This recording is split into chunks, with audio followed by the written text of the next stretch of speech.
Hey guys, welcome back to the channel. We'll be checking out a video titled How Europe Destroys the USA in Transport. I'm one to tell you this right off the bat, right out the gate. I'm gonna tell it straight to you. European transportation system is a night and day difference between American transportation system.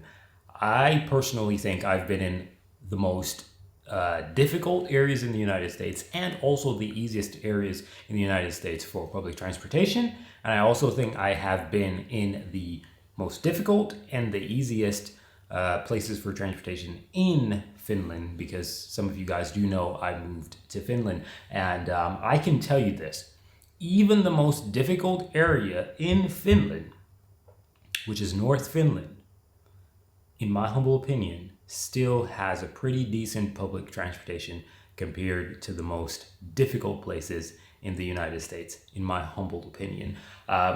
What I will say is there's one thing that I do know with the United States that is pretty cool that I'm not sure if Europe has it, but you guys can let me know in the comment section. There's like this bus app where you can actually track American public transportation buses, and it's pretty cool because it's like live. So I don't know if European buses has that or transportation in general has that, but you guys can let me know in the comment section down below. It's something that I've always wondered if that is actually possible, or you guys have that in Europe. But yeah, we're gonna be checking out this video right now, so thank you for watching.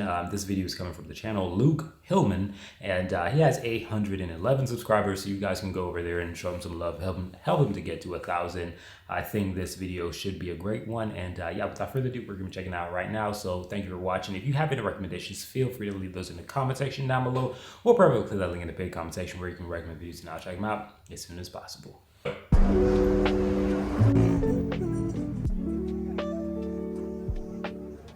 Hi, my name is Luke Hillman. I make videos on sustainability and travel. I've been in Portugal for the better half of a month. Living in America, you never really think about public transportation because most of the time the only way to really get around is by car. I never really thought of this until I saw some videos about the public transportation in Europe and other countries and how efficient they are. I made a previous video about the sustainability of Lisbon, and I wanted to do a deep dive into the actual public transportation, really get into the nitty-gritty of things. So this is my experience.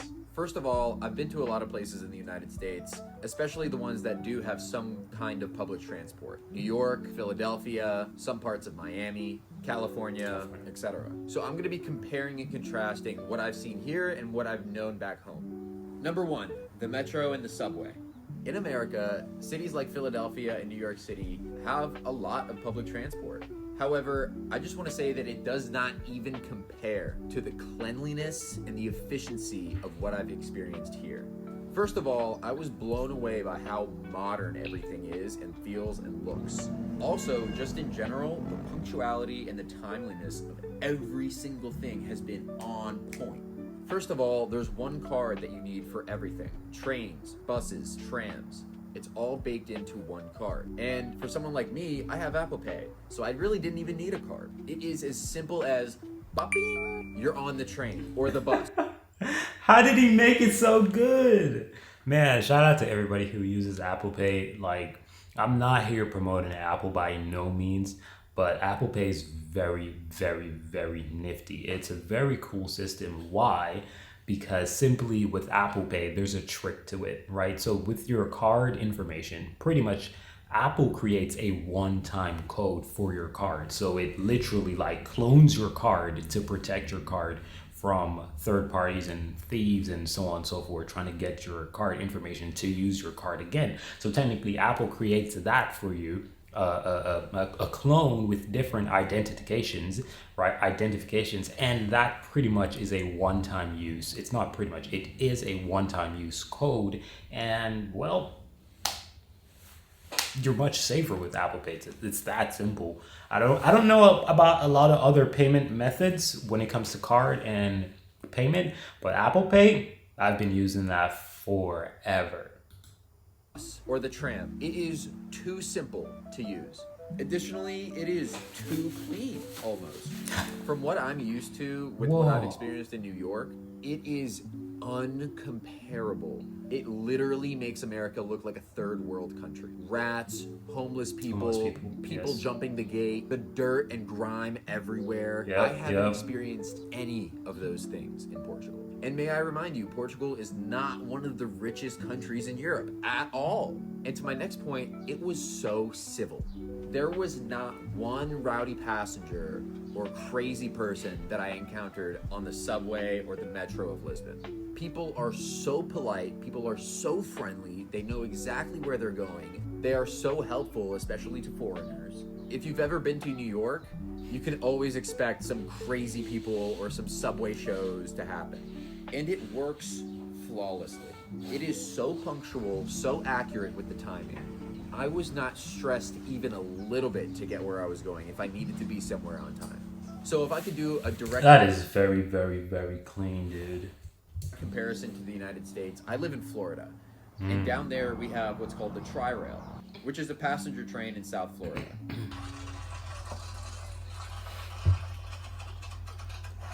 I took the Tri-Rail from Boca Raton. Yo, they can't call you racist, my boy. Like, come on now.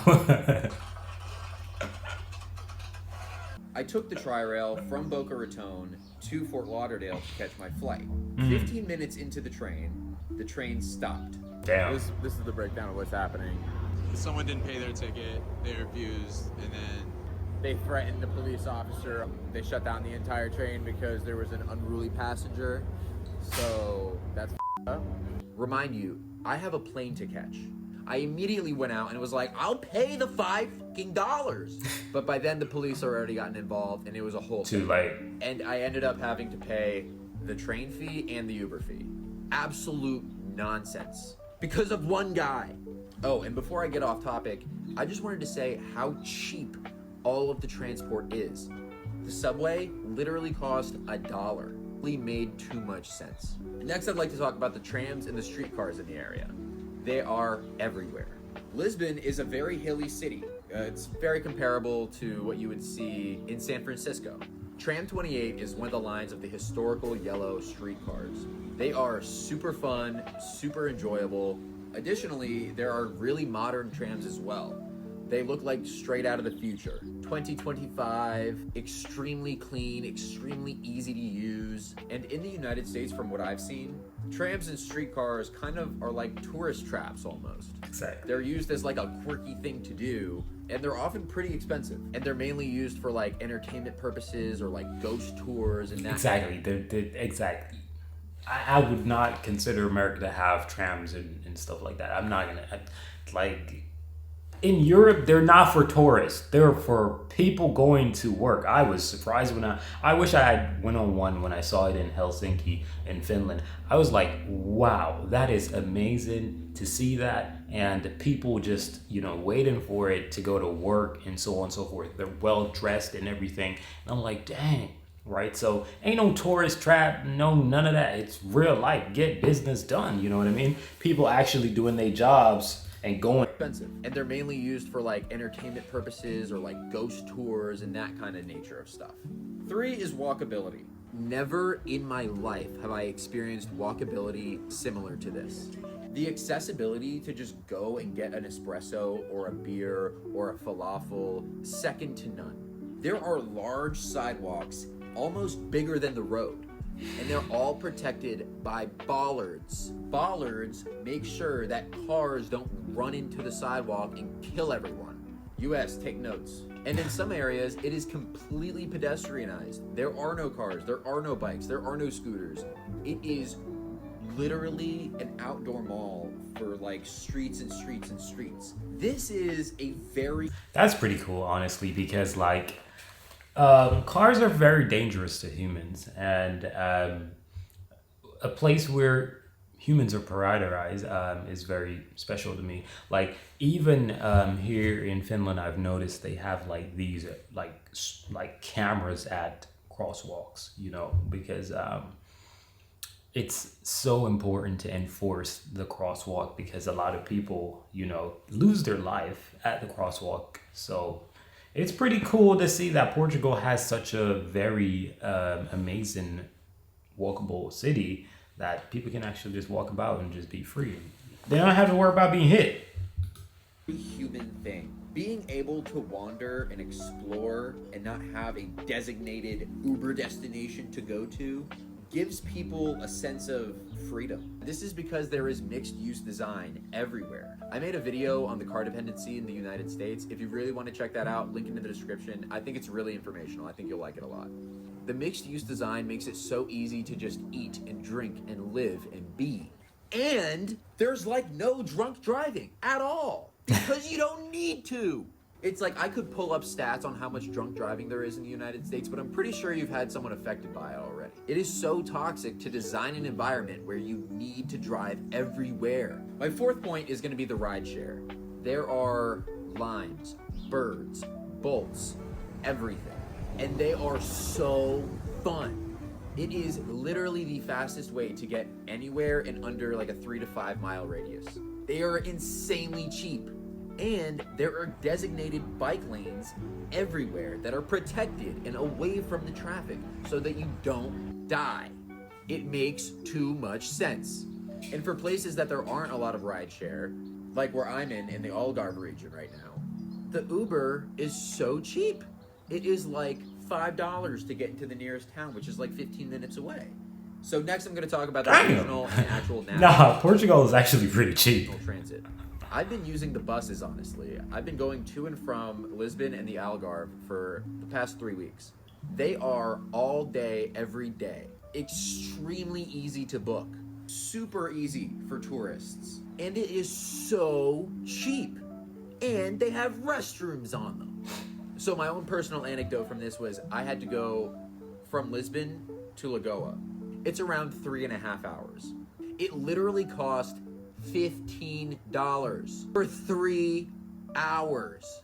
If you're from the United States, you know exactly what I'm talking about. This is unheard of. This is 15. Wow. Ridiculous. This is insane. Not to mention, the actual bus was a 2025 Mercedes-Benz charter bus. It was so smooth and safe and awesome and amazing. It was. So Portugal also does have a high-speed rail. I personally haven't taken it just because I've been using the buses everywhere, but they go up to 130 miles an hour. They connect all the major cities. They have outlets, restrooms, Wi-Fi on board, and in comparison to the United States, it is literally just a travesty, honestly. I made a video about Brightline in Florida just to give you a comparison on what it is that we have and what it is that we're missing and what the flaws are in the business model itself. If you want to check that out, link is in the description. In conclusion, this is just an overall win. It minimizes car dependency.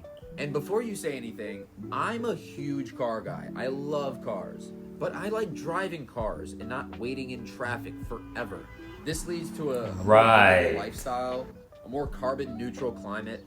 And at the end of the day, this is freedom. Cities should be built for people, not for cars. Do you see how many people are depressed in the United States? Do you see how many people are depressed in the United States and just literally need to take a walk outside? You think that this infrastructure doesn't improve? I'm just gonna be honest though, like he has a point with the city being like flooded with cars rather than people, because the truth is, what gets you most frustrated? Like if you bump into somebody in like you're walking through a crowded street and you bump into somebody, the chances of you getting into a altercation is quite small, right? But if you bump into somebody's car, you're cooked. Insurance, the cops, everything is just bad, right? So you're more on edge when you're driving, and you got to be watching out for pedestrians. You got to be watching out for the lights, speed cameras. It's like you're paranoid, right? And if you just like walk or take the public transportation, technically everything is just like,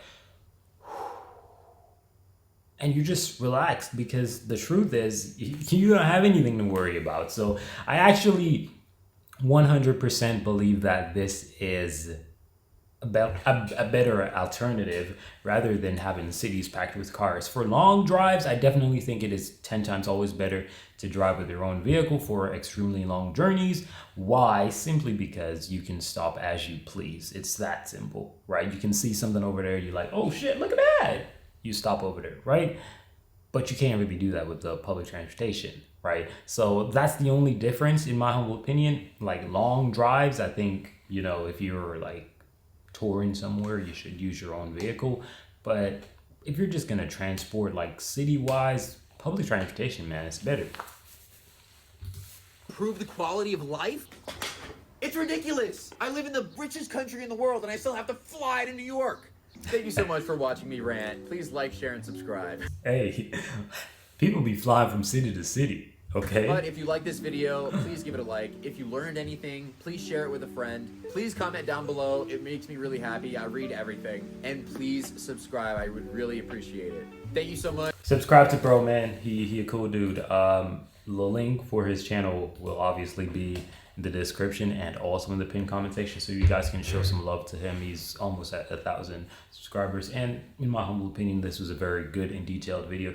I didn't know that public transportation was that cheap in Portugal, so shout out to them. You guys can let me know how cheap it is in your countries, because he mentioned about like a 3-hour ride for $15, and I can tell you from my experience with public transportation in the United States, like I'm not sure if the price has increased, but it was like 150 to 175 if I'm not mistaken. Like 175 was like for a transfer, where you could transfer to go onto a different bus or something like that, and I think it was 150. But obviously a lot has happened in the United States, so that probably is not the case anymore. But yeah, 150 was what I was used to paying, like $1.50 for a ride that probably lasted, I don't know, maybe 10 minutes, 15 minutes, depending on traffic. So yeah, you can do the math. Quite cheap for $15 for 3 hours. Pretty amazing. But thank you guys for watching this video. Go check out Luke, and yeah, we out of here. Peace.